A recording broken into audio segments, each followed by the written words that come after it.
来看台中市高美湿地附近的海域，有民众耍水发生意外。昨暗头4个越南渔工落落去水里，一人受伤花找人救命，其他3个人目前是还未找到。早起海巡、消防、有空勤、陆海空拢同齐这个找人。 空勤直升机伫咧空中飞来飞去，海巡的船只伫咧海面上搜索。高美湿地附近的海角民主海域，4号尾仔发生跋落水的意外，4名越南籍的渔工疑似无注意到海潮，中水的时阵去大影赶走，其中1个人家己上岸，另外3个人失联。5号再起持续搜救的行动，外籍渔工的朋友也赶到现场等候消息。是没工作休息，然后去那边玩水。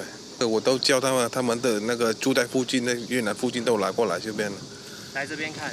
都是跟联络好了，跟包围越南了。等找到那个他们的那个。5号再起，当地风影真强，海巡甲消防局总共派出35个人，一只船、2台沙滩车、2部无人机投入搜救。海巡是研判目前海流往北，因此以海角民主海域向北扩大搜索。 2无人机、2沙滩车以及海面上1艘巡防艇持续搜救中，另有申请空勤总队直升机于空中进行大面积的搜索。对涨潮还蛮危险的，就是会有类似会有拖的动作，水流会拖的动作这样子。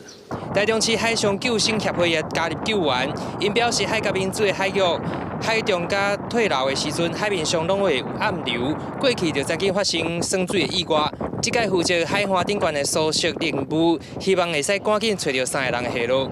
记者台中报道。